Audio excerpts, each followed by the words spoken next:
Okay, this is the conservatory at the moment. As you can see, the perspex in the ceiling, and so it obviously is very uncomfortable in extreme summer as well as in the winter. It's too cold in the winter and too hot in the summer.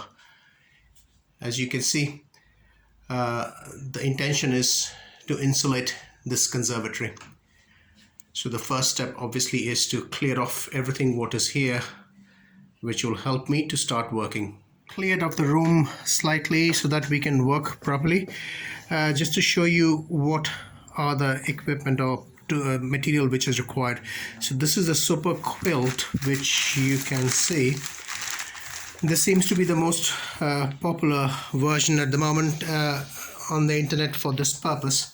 So I've taken the SuperQuilt version. If you can see the pictures. Apart from this, I have bought these aluminium tape. This is the powered stapler or the professional stapler, some staples, and these screws from B&Q.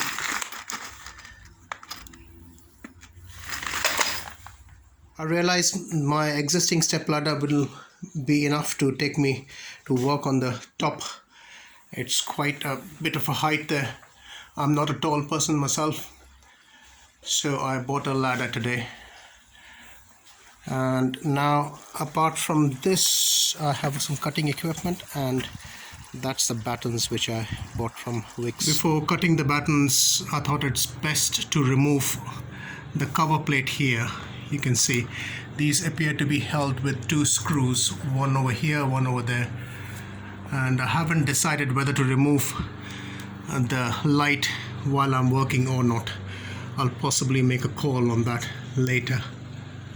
Okay, so I had to remove the lamp, the light shade chandelier. That is because otherwise I would not have been able to take these things out, this cover out. It's very simple. It was of course, any electrical work, please do it, get it done by an approved person. I'm trained electrically, so I can do it, but I wouldn't recommend taking that risk. I just disconnected the three connectors, and the chandelier was hanging by the screw, and there is a kind of a clamp, and that is it. Just removing the screw ensures that, and disconnecting these wires, I could take it out. Here you can see I have removed the connecting bracket there, which was holding that clamp, and as well as the sockets. I've taped the wires, because I'm going to put the mains back on again. My next step is to measure the distance for each of these support beams so that I can cut the battens accordingly. These are 3.6 or 8 meter battens treated from Wix. So each one of them should hopefully be enough for two of the support beams. As you can see, now I have removed the chandelier just to show you a view from down. So now it's all ready. The plastic bits which you see on the beams, they are actually just plastic beams, and they have a metal section on which they are installed. So the idea is I will cut the treated wood battens to the correct sizes. I will mark the center so that it doesn't get misaligned, and then I will install them with self-drilling screws which I've got from B&Q. So I'll use 3 screws per batten so as to make it strong enough. As I said, although pilot holes are not required because these are self-drilling screws, but I prefer to just put the pilot holes on just to make it a bit easier while I'm trying to install them into the metal.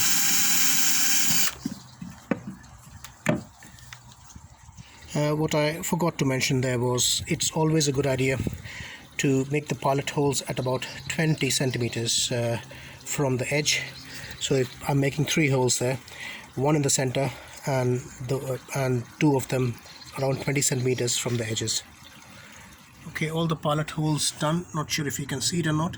And what I forgot to mention was, again, is the reason why I took 20 centimeters from the edge and one in the center was to ensure that when I put the second round of battens, these screws do not interfere with each other. Okay, so now I have installed three screws, self-threading screws on all the battens. So now the next stage is to install these battens onto each of these frames up. It has taken me between 3.5 hours to 4 hours to install all the battens. This probably is one of the difficult steps in this project. Difficult only because it takes time, nothing else. A couple of things you might like to know as a tip.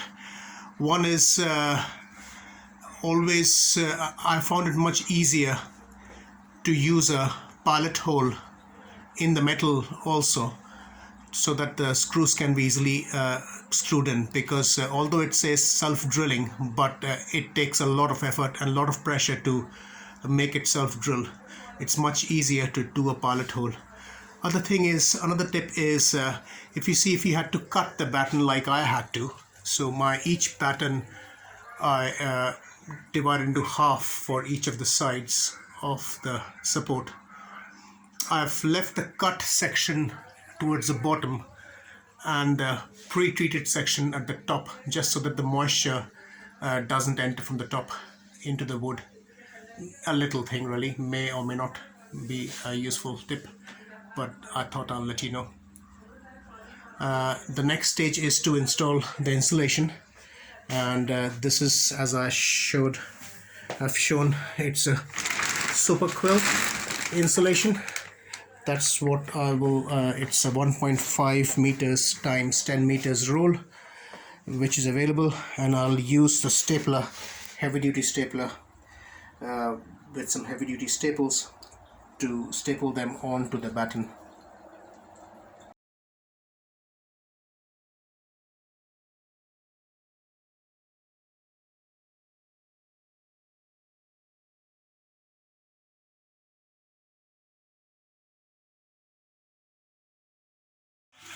Almost complete. The last bit of the insulation is remaining to be installed.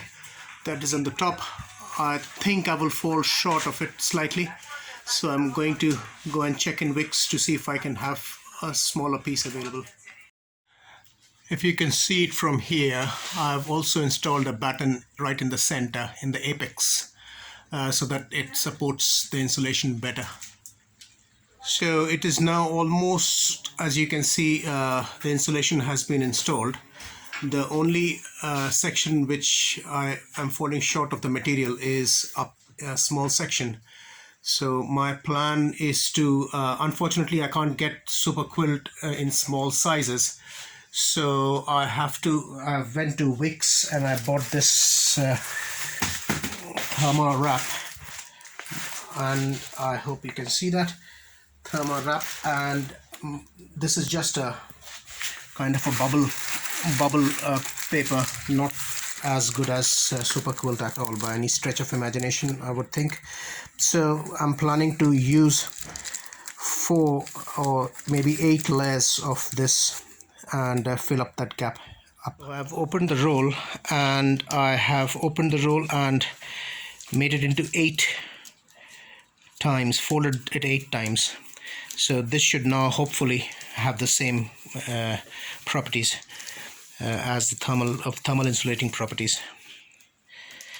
And I will install this. I don't think it'll now get installed with a stapler because it's become quite thick. So I'll possibly put some screws onto the battens. This is end of day 2's work. And as you can see, I've patched up the middle section which was missing the SuperQuilt. I've done it with 8 layers of the insulating material which I bought from Wix. With that, I've taped up everything also, so you can't leave anything untaped, any of the joints. So all joints are taped up, and that's right, it's all done. Now the next stage is to decide whether to go for the UPVC plastic cladding, or is it better to go for the normal plasterboard? I'm slightly hesitant about the plasterboard because of the weight. I'm not very sure if it's a good idea to put so much of weight on the structure of the conservatory.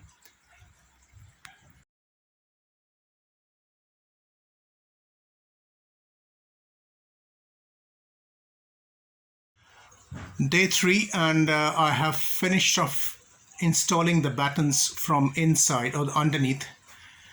Something to note here is that it is easier to locate the hidden batten, because that's what you're securing this underneath batten to.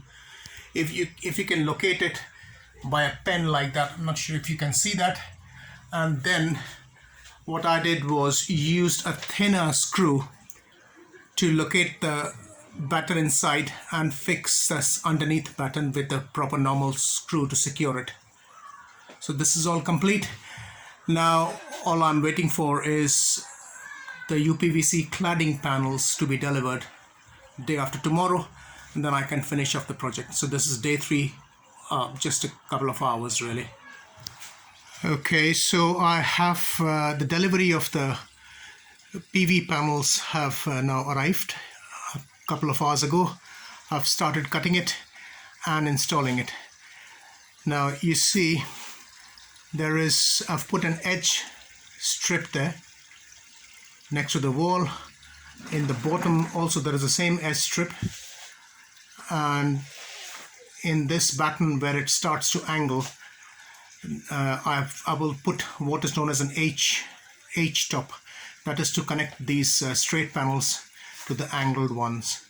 So you can see the edge strip there, and going right across up to the top.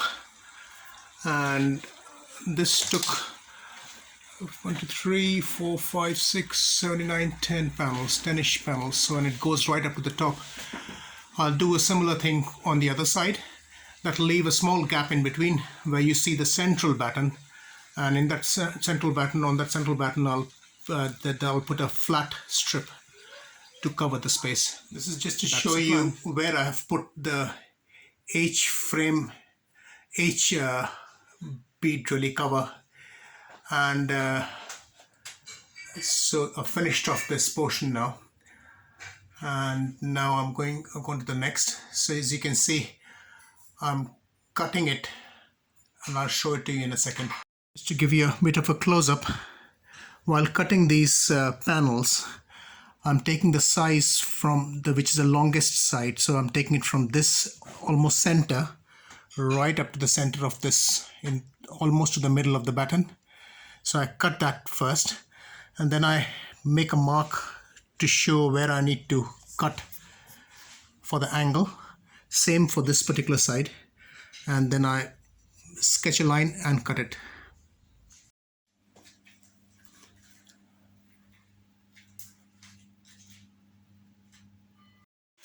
As you can see, this is completed till this stage. Now there is something which I need to add actually. There needs to be another batten in the middle of these two, and another batten over here. So there are battens at the back of, or on the top of the insulation, but I initially had thought maybe we don't need to put another batten underneath. But if you did not do that, then it doesn't support the cladding properly.